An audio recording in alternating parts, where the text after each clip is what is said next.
Good evening, ladies and gentlemen. Welcome to the Sedelia and Jai Show. I am your host, Sedelia and Jai. We have another enriching show planned for you guys this evening. Our special guest is none other than Miss Stefanie Gilmore, who goes by her stage name, Beach City Poetress. I'm super excited for tonight's interview because I've spent a lot of time getting to know Beach City over the past few weeks. And I can honestly say that I haven't, she's one of the few beings that can truly enlighten me. She dropped a lot of gems, spread a lot of knowledge, a lot of wisdom, which I always appreciate. And when anyone can kind of help me, because I consider myself a pretty focused and knowledgeable individual, right? So when anyone can add to that or show me a perspective or a way of looking at things that I hadn't really thought of, I'm like a sponge. I want to soak it all up, right? I'm not easily impressed, but I have to respect the wisdom. So our special guest this evening, again, ladies and gentlemen, is again Beach City Poetress. She is not only a poet, an erotic poet. So I know y'all gonna get a kick out of that. I'm gonna need everybody calm down. I'm gonna need these erotic poets. What y'all not gonna do is flood up my timeline this evening. That's what you're not gonna do, okay? Because I can already tell it's going to be wild. So she's not only an erotic poetess, but also just a poetess, okay? A writer, a spiritual consultant, and healer. And that's when she fed into my soul, and that's when I knew instantly that I had to bring her onto the show, because you know you only get the best of the best here on the Sedelia and Jai Show. So before we bring her in, I want to take a little bit of time to do a little bit of what we always do, a routine. For those of you who have been following the Sedelia and Jai Show since its start, I'm so grateful for you. I really am so happy that you guys have been sticking around with me, and I hope that you gain a lot from it. It's not just about featuring our exclusive, special guests, but it's also about me adding to your life, because you guys add to mine every day. So we're gonna do our little checkup from the neck up. All right. For those of us who don't know what's going on with Checkup from the Neck Up, y'all fill them in the comments. Okay, fill them in the comments. Y'all need to know. So we're going to do what I call a self-care assessment. This is a self-care assessment that I've compiled myself from several sources, reputable sources, such as the American Psychological Association, other psychology departments of several universities, such as Harvard, Yale, Howard University, and a couple of others. The list is a little bit lengthy, so I'm not going to bore y'all with that. But I wanted to have a way to check in with myself, like, as I was going through COVID, and then as I was going through, the beginning of a more direct and open Black Lives Matters movement, because we've been doing that work low-key forever. That's why I wanted to word it that way, okay? But it was like a whole new pattern of emotions and feelings that were happening. So I needed a way to check in and make sure that I was like staying in tune and tapping into my self-care and ensuring that I was, in fact, exercising self-care. So I want to share that with you. I initially did it for myself, and I found that it was a good way to just kind of keep track. So I want to share it with you. I'm so... okay, wait. I always do this because y'all don't get it yet. I'm here. I see y'all. Safi, Aitza Tudabo, je te vois, ma belle Pazi. Take care, thanks for joining. Our special guest, Beach City Poetess, is in the building. And Shira, I see you. I want to just say again, because you guys know, though, you're getting ready, you're knowing more and more. The structure isn't me reacting to your comments throughout the entire show. But trust me, I see them. I will type when I can, but we want to focus on the guests and focus on the content. But y'all know I love y'all, and y'all know I see y'all, and I'm so thankful for y'all. Oh my God. Anyways, let's get into the self-assessment, because we're running late on the show today, only because of technical difficulties. But we're here, honey. We're gonna be here, rain or drought, okay? Sunshine, hell or high water, as they say. All right, here we go. So today I want to focus on physical self-care, because last week we did psychological self-care. The week before that we did emotional self-care, I believe. And then the week prior to that we did spiritual self-care. So there's a few more self-cares. There's professional and workplace self-care, and then there's physical self-care. Y'all gonna love this, and this is just appropriate because there's a little category. There's a little statement in this assessment that's kind of sexy. I was like, is this a part of my well-being, in my mental health? Is this a real thing? And it is. And I think our special guest, B City, will understand what I mean when we say it. Okay. So let's get to it. On a scale of 1 to 5, guys, 5 being I do it frequently. Absolutely. I try to do it as much as I can. 1 being it never even occurred to me. The mere thought of it never even dawned on me. Okay? So let's get into it. 1 to 5, 1 being the lowest, 5 being the highest. 1. Do you make time to stay away from your phone? Oh, they're not going to like me tonight. Ooh, I'm coming out the gate. They're going to be mad tonight. On a scale of 1 to 5, just be real. This is, again, physical self-care. All right? You guys can also feel free to leave your comments, like your ratings, 1 to 5 in the comments if you want. If you don't want to share, it's okay. I'm not mad at it. It's a self-assessment. Keyword self. It's for you. But if you guys want to share, I'd love to hear it. I'd love to see you guys share more. All right? All right. Are you taking time away from your phone? Next, are you taking day trips or mini vacations? I know that COVID has limited us from that, but even like a day trip, that's like going to Niagara and back or going to your friend's house and back. I don't know. I need to find out. I need to know. Thank you for being honest. Taking time away from a phone is hard, Posy. It's hard. All right, you're taking trips or mini vacations, okay? So you, obviously, I don't need to tell you that. Alter that for COVID. We know what that means. All right, are you wearing the types of clothes that you like? When you get dressed in the morning, is it something that you like or is it you trying to be what you think everyone else wants you to be? Do you feel comfortable in what you're wearing? All right? Just have to be honest with yourselves. You ain't got to tell me, honey, but you got to be honest with yourself, okay? Very good. Next, are you getting enough sleep? Are you getting enough sleep? Now, you may need to do, I don't care who you are. You know when you're not getting enough sleep. You know. All right? You know it. Let's be very honest. Thank y'all. Thank you for your honesty. Oh, 4 for trips. Okay. 5 clothes and comfort. Okay. Yeah, Posy, I knew you because, yes, I know. Okay. Yes, Stephanie. Okay, good. Comfort. That's what I'm talking about. Me too. All right. Let's move forward. Are you taking time? This one's a kicker. This is what I said. Oh, I'm not supposed to ruin it, but I get so excited. All right. Are you taking time to be sexual with yourself or with a partner? That's what it says. This is a good sign of self-care. I'm not going to harp on it too much, but this is just why I thought it was just kind of ironic or funny. It'd be interesting with our erotic poetess in the building tonight. All right, y'all know I don't feel comfortable talking about these things in public, but for the sake of the content, okay, and for the sake of you, because I love y'all, and I know y'all confused, so we about to bring on somebody who can help us figure it out, okay, because I'm trying to figure it out too. If you're abstinent, that's why it says take time to be sexual with yourself or a partner. Me, I'm abstinent too, honey. Okay, yourself, hello, for someone doing it. See, y'all about to have me telling all my secrets. You're a 1, but are you taking time to pleasure yourself, Posy? You have to pleasure yourself. All right, don't get me started. Y'all know how these things make me feel. That's crazy. All right, so we have that. Okay, let's move forward. Are you taking time to get massages? Are you taking time to get massages? Posy, don't kill me. I'm going to need you to work on that, girl. Sidebar. All right? You going to learn about the power of masturbation tonight, right, Stephanie? All right. Okay. Are you taking time to get massages? Sometimes it's helpful, either from a friend or your partner. For those of us who are celibate, you ain't got a partner, but you better go pay for those services. Okay. The Chinese, they know what they're doing. No, I'm just kidding. Okay. All right, are you dancing or swimming or walking or running or playing sports or singing or doing some type of other physical activity that is fun?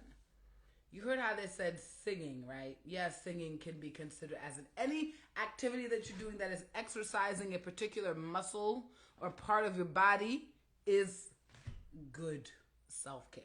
You are stimulating that part and it's still technically an exercise. Because it is exercising that part of your body. Do you understand? Very good. Very good. 5 for the activity and the physical. Very good. Are you taking time off when you need it?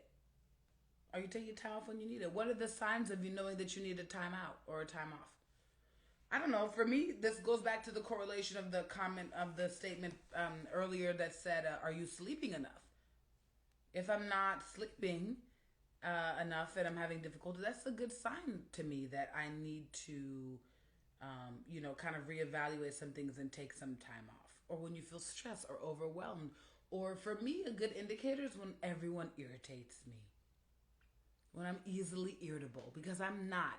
My personality, my go to personality, guys, is very much like people person, very extroverti, as we say in French, extroverted. So when I want to resort in my shell or I'm like chilling, I'm like, yeah, I don't want to. Yeah, that's when I know I need time off because I'm irritable.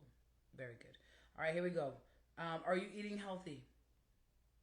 Are you eating healthy? Scale of 1 to 5. That's the next one. Are you eating healthy?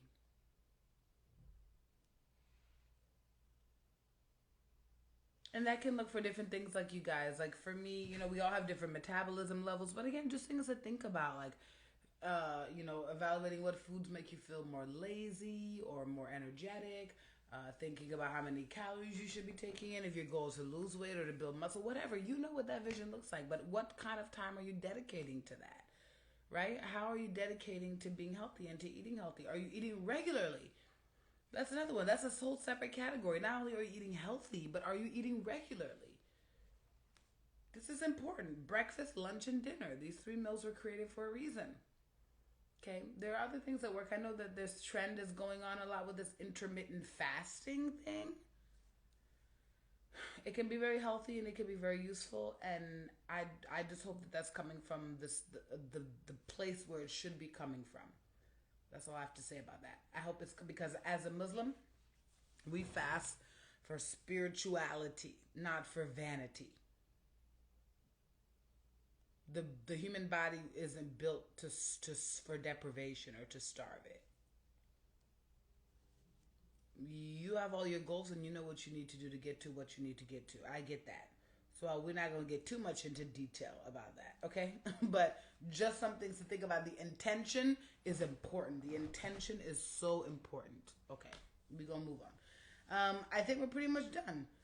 The one I wanted to bring back, thank you guys for joining me on the Sedelia and Jess show. I see a couple of newcomers. I'm so excited you guys are here.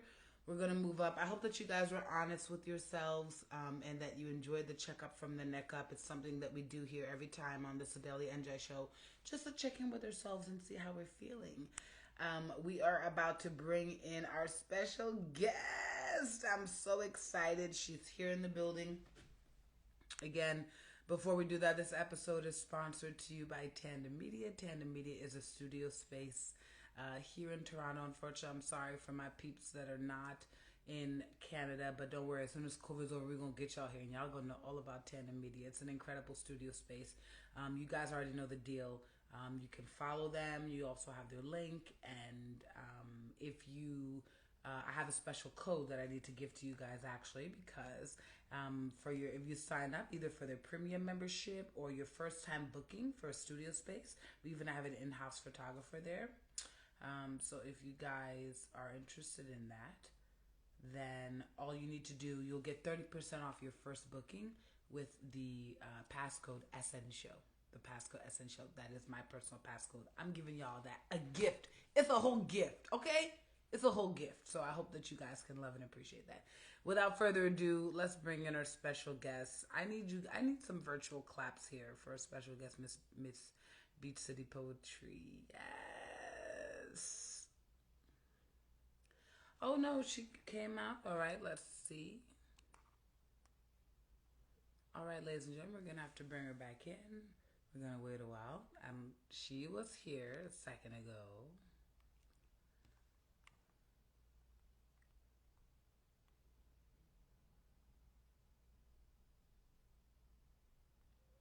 She was here a second ago. We're going to give her a minute to come back in. We know you're here, Mama. Bring your face.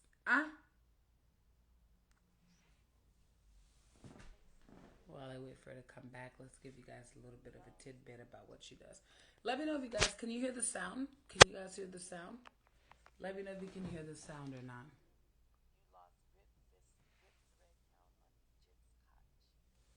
Here we go.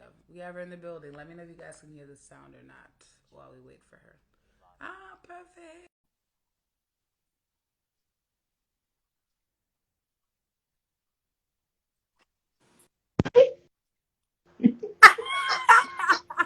Look at you, shooketh. Why you shook, Queen?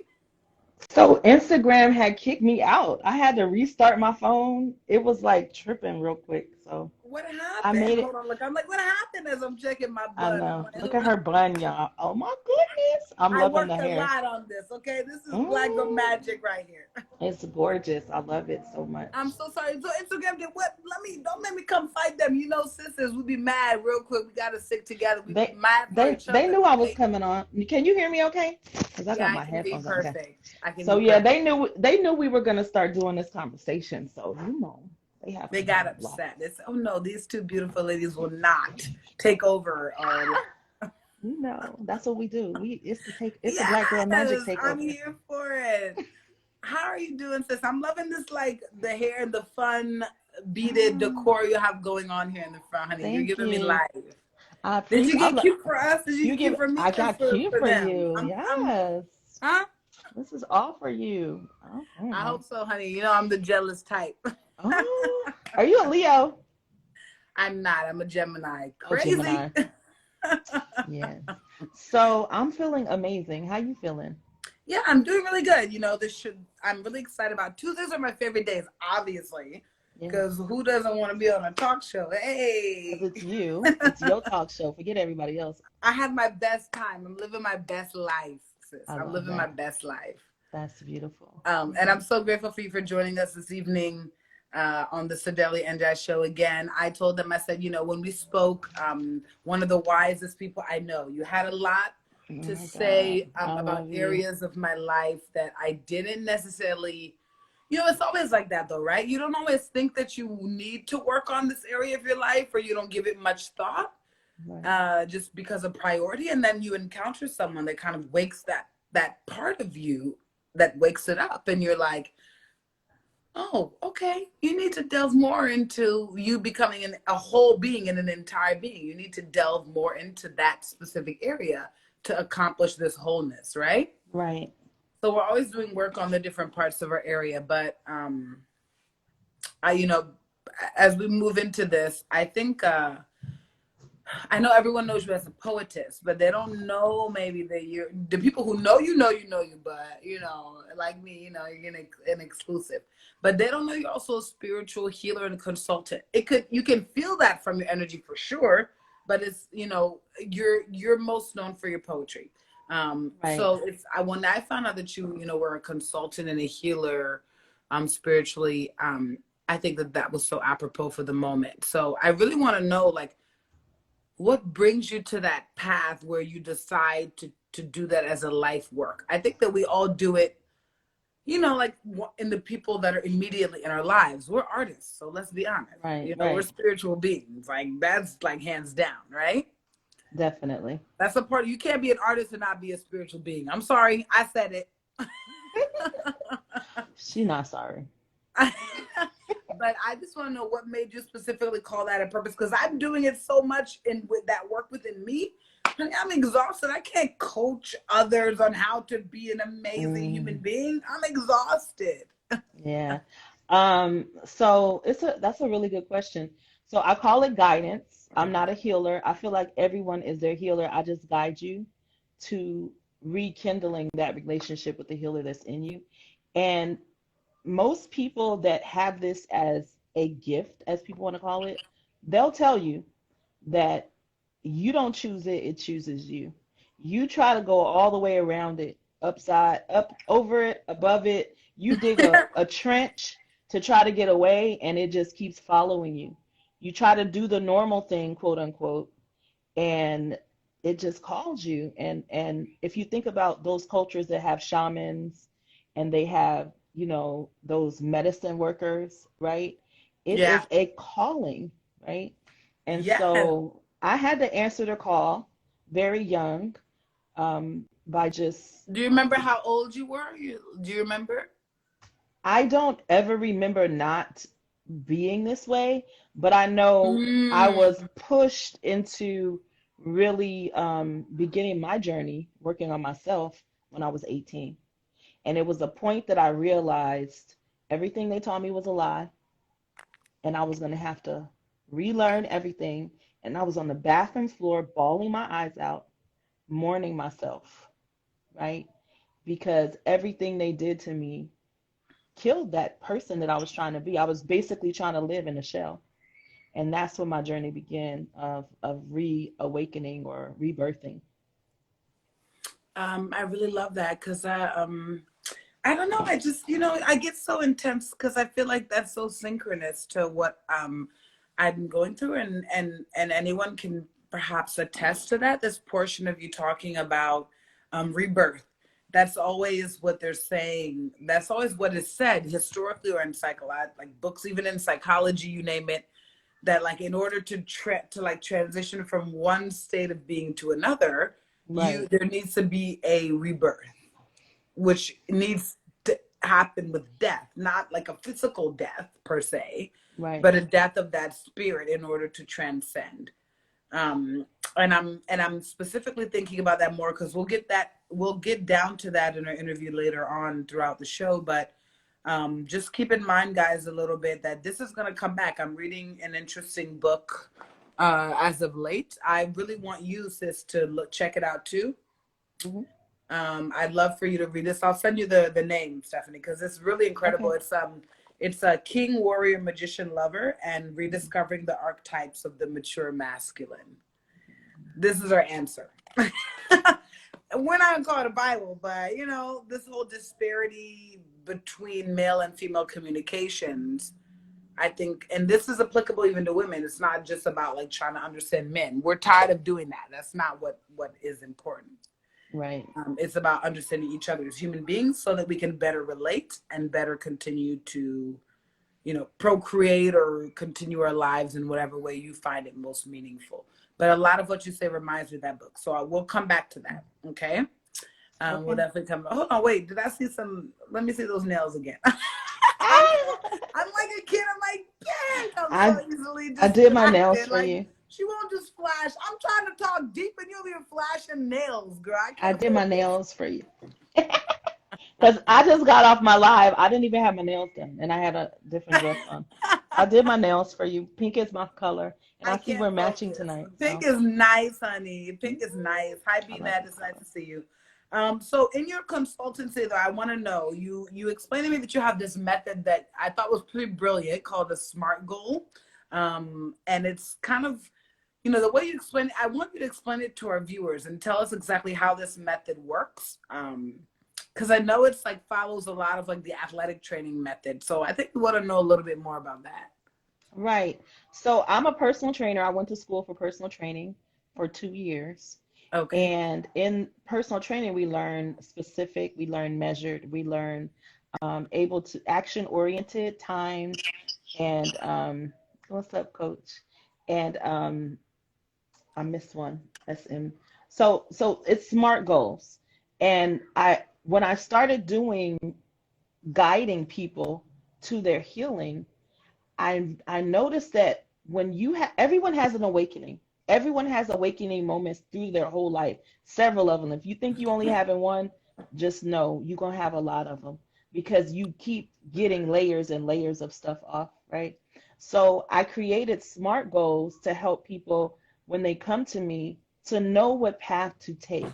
So instead of going, okay, I heard about this astrologer, okay, I'm gonna try them and see because there are a lot in everything. There's a lot of people that are just in it for the money. They're not in it for, like you said, it's very draining, this work. And most people that are just in it for the money, they don't want to get drained of their energy, so they just make some stuff up, right? But Right. I created SMART goals to help my clients. For instance, let's say they need to heal their inner child. They're going to come to me, they're going to get that work. Then maybe they're going to go to my friend or one of my fellow healers or guides that's a Reiki, person that does Reiki, and then I'll advise them, see me like your PCP. So if you are really really I call it hemorrhaging at the spiritual ER. If you're I really love that. if you're Yes. really hemorrhaging, you're gonna Yes. see me probably every 3 weeks. But Only as you poets are get going to be dropping those analogies and right, metaphors. FYI. Have you so ever so taken? as you heal, you're gonna see me less often to the point where you check in once a year, right? We just do a little check in. But I encourage people to look at their spiritual health like they look at their personal health, but better, right? So I use the same goals and systems for spiritual health. I consider myself a spiritual healthcare provider. Yes, absolutely. And that makes a lot of sense, especially in given the way that when we spoke, and having that kind of planned and intentional structure, I think is super important Yeah. when you are trying to reach a goal. And that's what it is. You need to apply the same method. I know that a lot of us are also dealing with different forms of abuse, physical or emotional abuse, unfortunately. And, when you're in those situations, I think a lot of people lose hope, or they lose, the spiritual component or element of spirituality. They're like, spirit, don't talk to me about spiritual. I've been abused. It's Right. it's the dark moment where you forget spirituality, and understandably so. But I want to know. I know you do a lot of work with the abused, and you have history of that too in your personal life. So, how can you how as a spiritual consultant and how do you get access to people are try and tap into those parts of them when they are so far from the spiritual, maybe like they don't right like they don't want to have any part in the spiritual, they're upset, they're angry. How do you bring it back to that spirituality? We spend a lot of time trying to avoid the negative, right?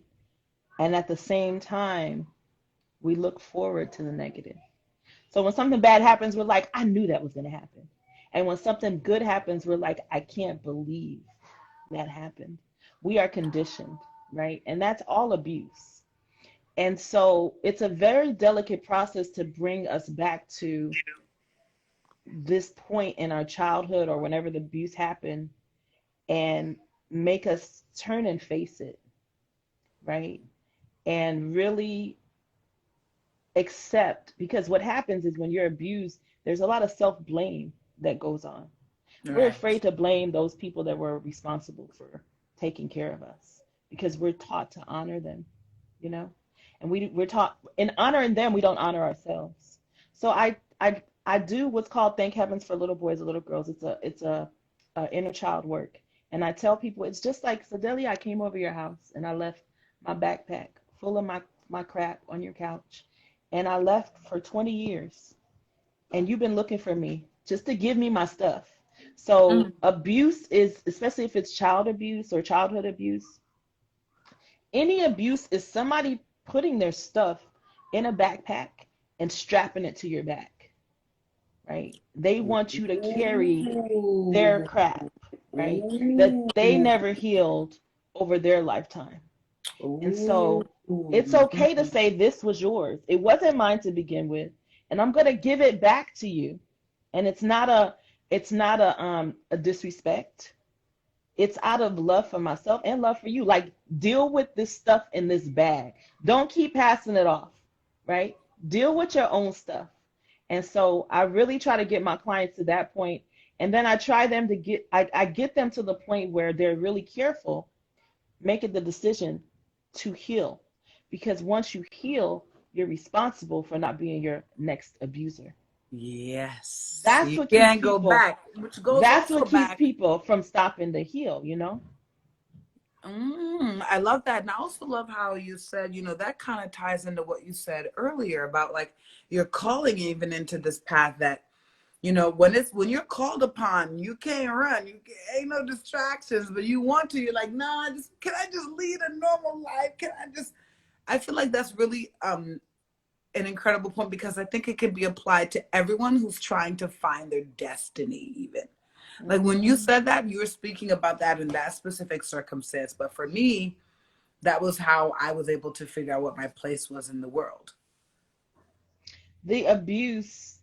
And I tell people this, and it's so unorthodox, but I tell people your abusers are some of the most helpful people in your life because they turn you in the direction that you want to go, right?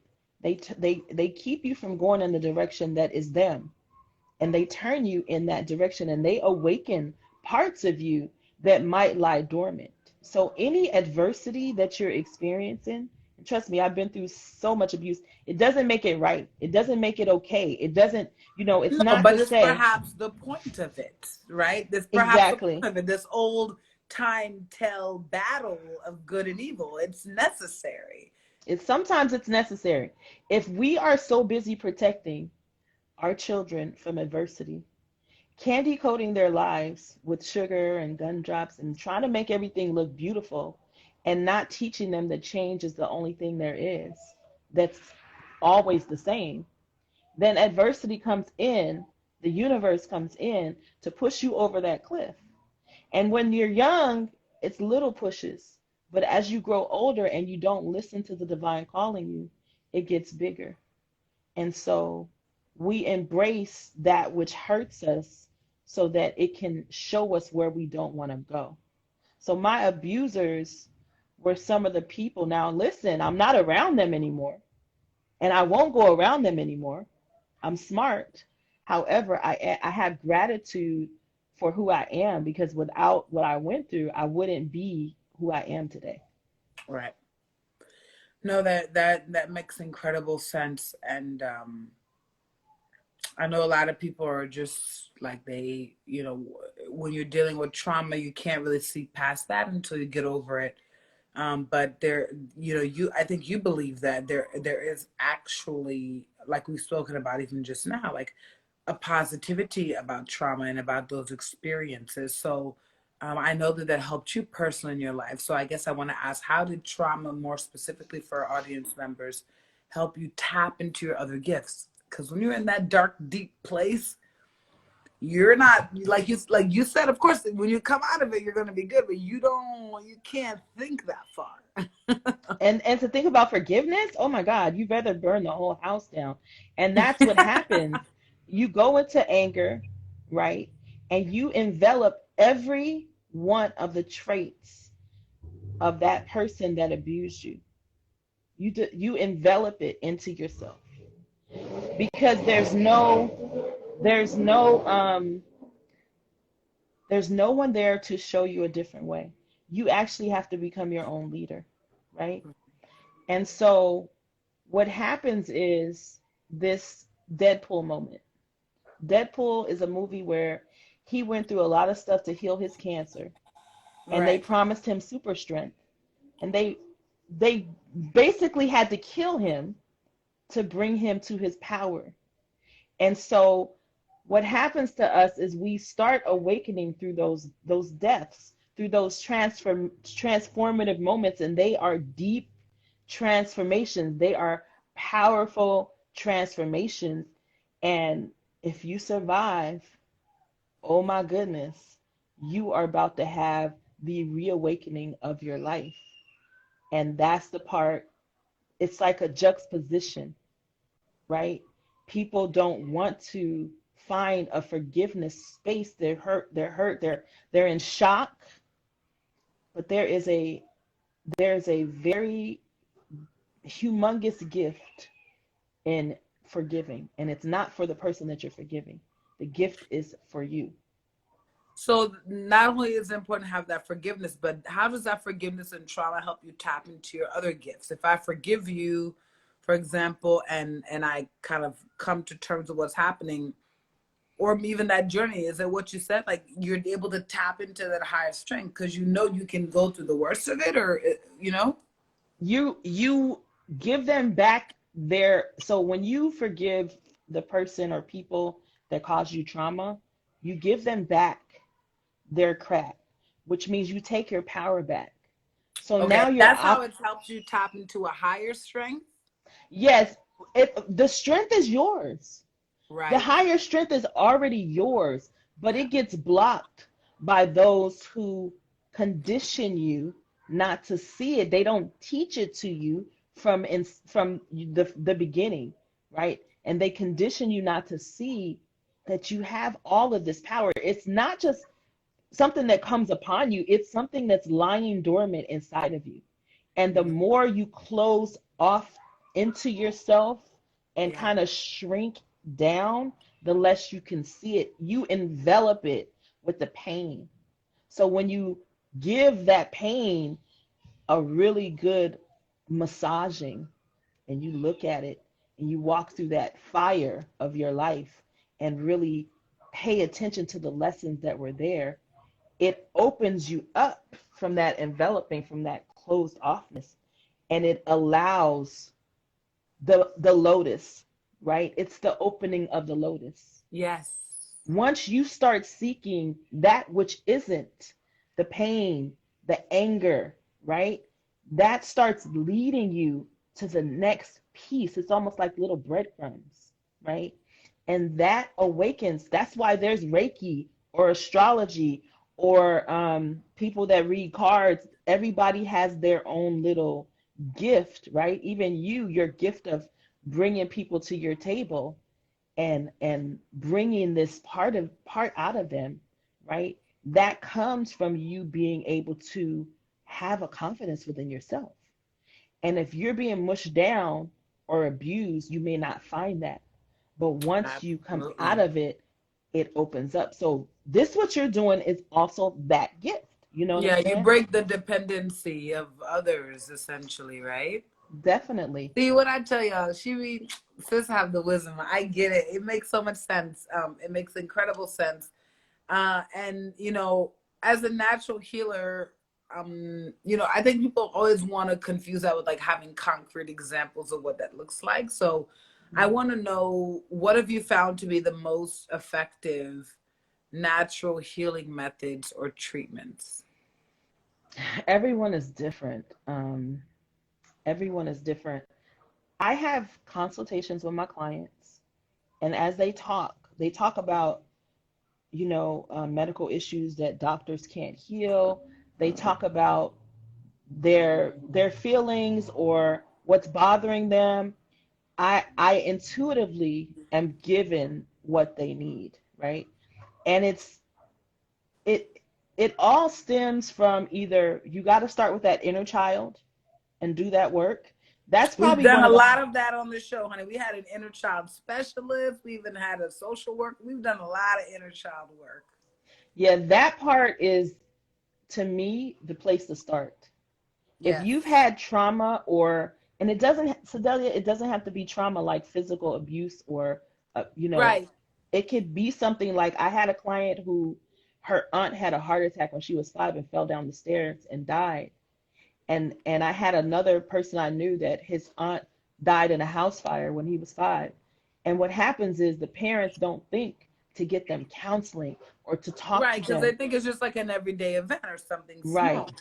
And so that's when the the closing down happens at that point.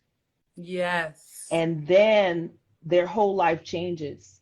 And so when I talk to my clients, I take them back. And most people can't go back that far at first because it is closed off.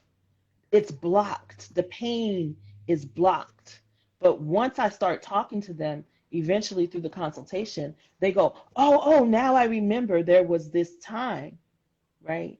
And so we start unpacking that. So based on the consultation is where I guide my clients to do their work. And I start at the deepest wounds that's been festering. Like you put a band-aid over it, it was festering and Right. pussing, and you want me to help you, but I can't. You have to take the Exactly. band-aid off. I'm just Right. here to watch and to help you through it. That makes a lot of sense. Oh, thank God for that. Because sometimes people need, it's like a slighter version of tough love too. We're gonna get down to the bottom of it. That's the love, right? That I think makes your services even more necessary, because we all kind of. I was reading part of the book I mentioned earlier was talking a little bit about this Oedipus complex, this Oedipal child that kind of may even look a little toward, even the woman might look towards a strong mother figure to heal. Mm-hmm. They need it in their lives. So That this, self-love piece is that's the second part. So you have inner child work, but then you have self-love. And that's one of the yeah, hardest places because we're always looking outside, even in meditation. I tell my clients, even in meditation, your eyes are always trying to look out. They're not looking inside of the being.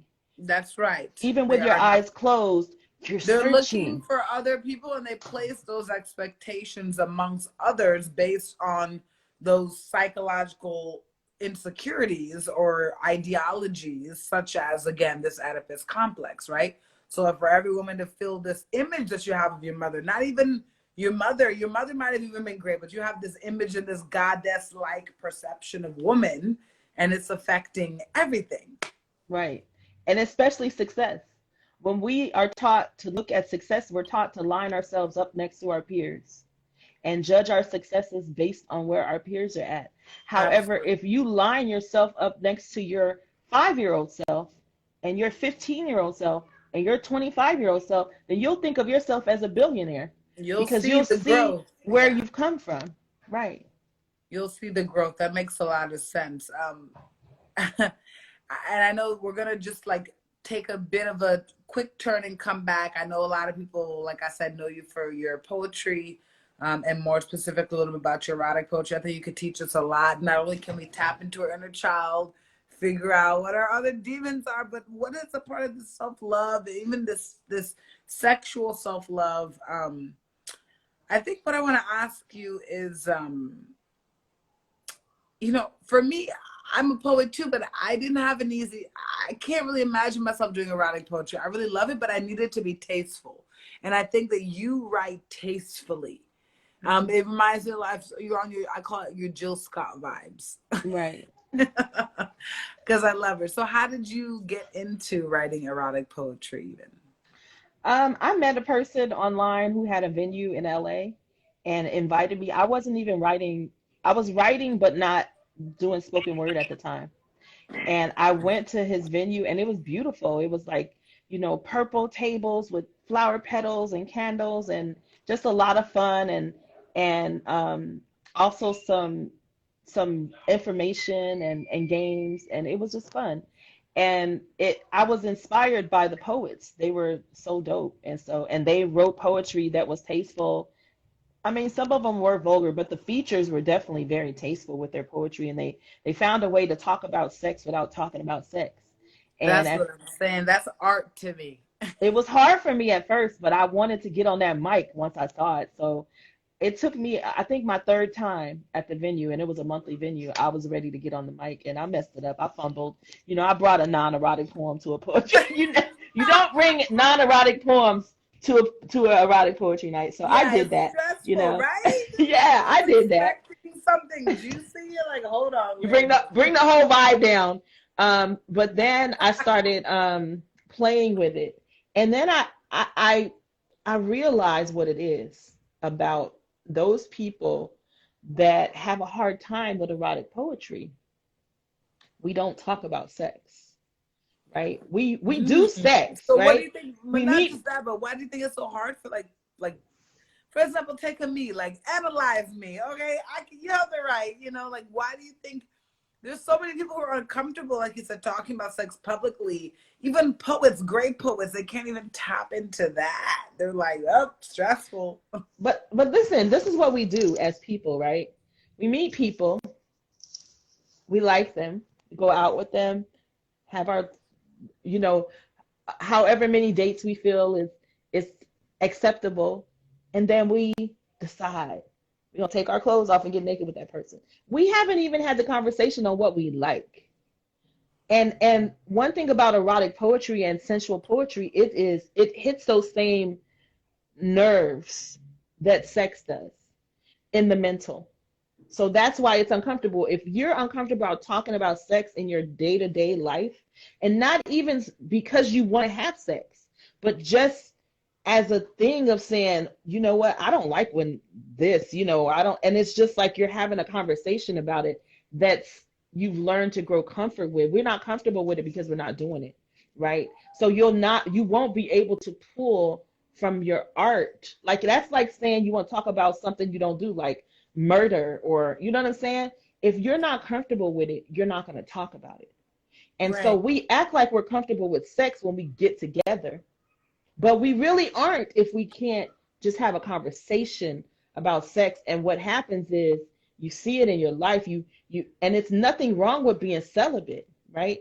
But your tongue doesn't have to be celibate in having the discussion about sex. Because even during celibacy, there's a certain, like I said, release that you get Yeah, and just it's having also the sort of like conversation. an internal enlightenment, right? Like I'm also supposed to like figure out too what I like so much so that when I get back on the horse, I know what's up, right? Yeah, so you Yeah, can be doesn't mean like, I don't want to talk about like how do goddamn you, shit. This isn't like a spiritual warfare. It's like to get the most out of my experience. For me, right, at least, that's why I chose to be celibate, sis. For me, it was I know the kind of person that I am.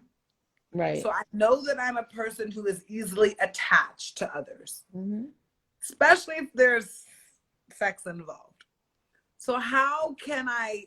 It was a form of defense, but I don't want it to seem like it was just like, oh, trauma only was my reason for that. I felt like it was even healthier for me because even when I'm trying to just date and get to know someone, I block or stop myself from getting to know that person fully or genuinely because I'm being this image of what I think a woman should be, and that includes perhaps even sleeping with a man earlier than I would even like to. Right. And then if it happens by chance, you feel bad about yourself. The thing about it is Yeah, that's what I was the gonna feeling do. bad about sex.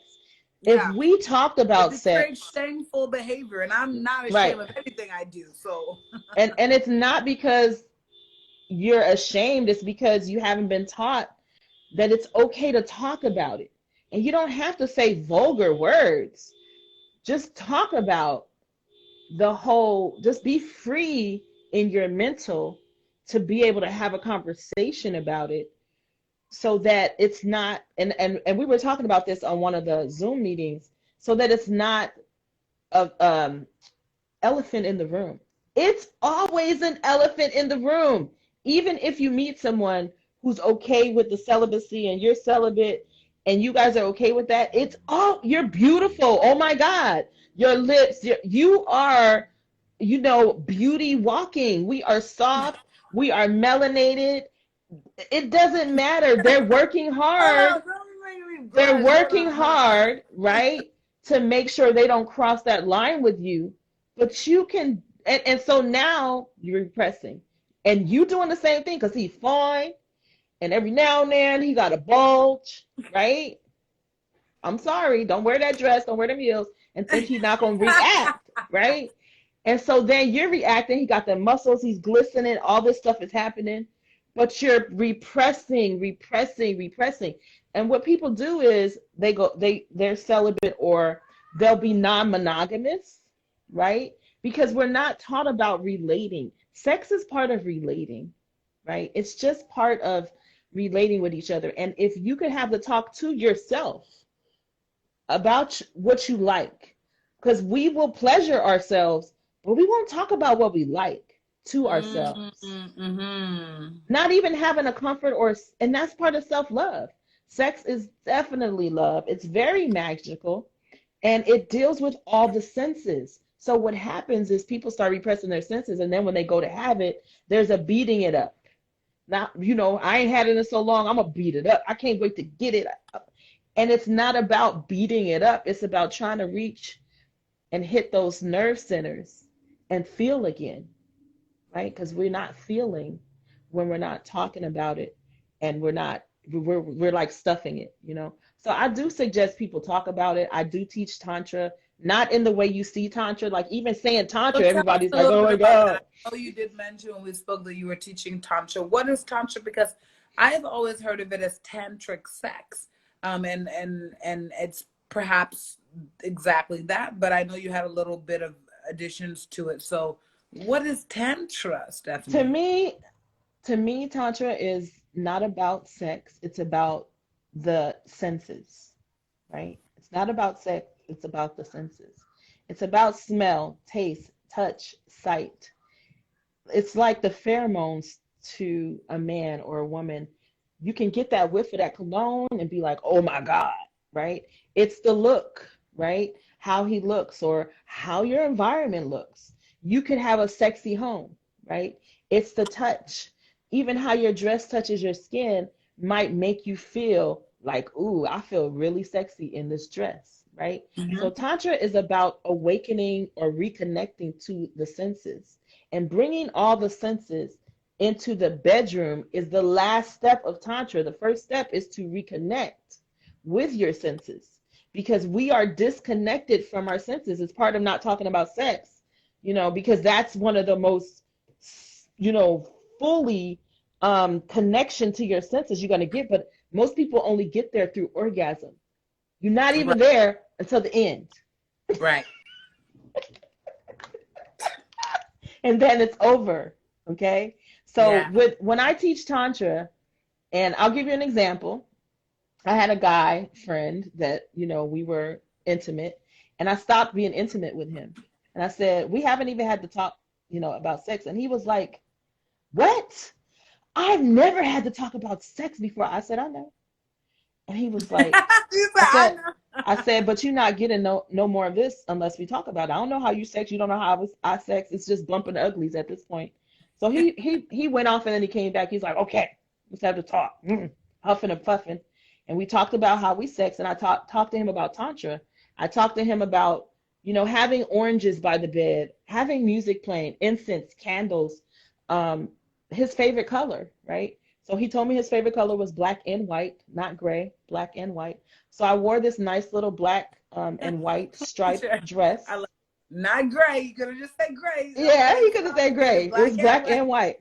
Don't So kill me, I girl. wore this dress that was black and white, and I created an environment.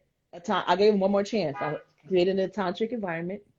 I invited him over, and he's kissing me, and he's getting on top, and he lifts my dress, and I have black and white striped panties on, and he goes, oh my God, I love them. He turned into a 3-year-old on me, right? It immediately awakened his senses in a way that brought him this joy, like this childlike joy. And I'm sure he still thinks of me to this day. It was one of the most powerful experiences he ever had. So when your senses are involved, you're always going to have a pleasurable experience, as opposed to, that was okay. That was all right. Even if it's like 5 seconds, you're still going to have an amazing time, right? Because your senses are all involved. And you need to have time for that. That's the other thing. People want to hurry up and get a quickie. No. Tantra is mostly preparation and foreplay, right? It's not even about the sex part. Yeah, that part. Yeah, that makes sense. I was just thinking automatically too, though. What about those? I mean, that was a great example of how men and women can please each other sexually. Because I was going to ask you about the advice. But for me, that's still interesting because I'm like, what about if like someone doesn't like to be teased? Well, then you're going to talk about it, right? Because Right. because with the conversation that you have prior to even thinking about doing it, you learn what you'll compromise with. Because if you like somebody, especially if it's leading to a long-term relationship or marriage, you're going to compromise in places, whether it's who takes out the trash, who does the dishes, and what you will and will not do in the bedroom. There's going to be some compromises, because if somebody tells you, my ex-husband, he said, I'd really love to have my back kissed. My back is so sensitive. And so I always made time throughout 10 years to make sure I kissed his back. Those little things that we do will Right. keep the fire going, right? Right. So there's going to be a compromise here and there, but also there's going to be a like, I would never do that. I don't want to do that. I'm not even saving that one for marriage. And then you or him or her, whoever is listening, right? You can choose not to ever fornicate with that person. Because if you find out somebody real freaky, freaky, freaky, and you just like, it immediately turns you off to them in that department. Maybe y'all was just meant to be friends. But if you don't Right. find out That's fair. Yeah. before, right? Now you stuck in a situation with a freak that you don't even want to be with. Right. That makes a lot of sense. Yeah. And I know that like women were like really particular. Like we want different things based on our mood, our temperament, how you make me feel. The guys were like, why don't you? Because you was lame in this moment. I can't. You turned me off. Sometimes we just want a hug. Yeah. Yeah. And we Sometimes. want to sit there in that hug. We want to hear his heartbeat. We want to smell his, we want to smell like his pheromones. We want to sit right on that and we don't want to do nothing. And Yeah. that's enough because it's feeding. Sometimes we get mad at somebody and it's because all we wanted to do was say, I missed you. But it comes out, where were you? And who was you with? And who was calling your phone? But what you really want to say is, I really missed you. I had a rough time. I just needed a hug. I wanted to talk to you about something. And, I apologize for popping off on you. But can I get a hug? And can you listen to me for 10 minutes? Let me just tell you some things. We don't know how to relate with people. So, Tantra is the art of relating, and it's definitely about the senses. Yeah, I completely agree. I think that that's an incredible point, and that's what I've been most worried about COVID. That we're already struggling to keep up this non-technological and this intimate relationship between each other, but then COVID just made us depend even more on technology. So that was hard for me. But we have about 1 minute before this live ends. We're gonna cut this one out and bring you right back on, if that's okay with you, Beach Oh, City. yeah, I'm here for you. Absolutely. I'm so grateful for you guys for joining us tonight. Come right back. We're gonna be right back. We're almost done with the interview. She's gonna give us an exclusive piece that she's gonna share with us, and we just have like one more thing we really want to talk about a little bit, which is a little bit of your background in numerology and astrology, which I think was really relevant, as well as what self love. Again, I like to have different examples of what self love should look like. Definitely. We've had a few guests who have told us what that is, but I always want a fresh opinion. So those of you joining in, we're gonna come right back immediately. I have like 30 seconds, so Okay. we're gonna be out and we're gonna come right back in. All right. Okay. See you. All right, ladies and gentlemen, please join me right away. We're gonna come right back in with Beach City Poetress, or special guest for this evening. Child, this episode of the Sedelia and Jai Show is sponsored to you by Tandem Media. For all your studio space needs, they have an in-house photographer. They also have a marketing, public relations, and graphic design needs. Hit them up, okay? Be right back. Ciao.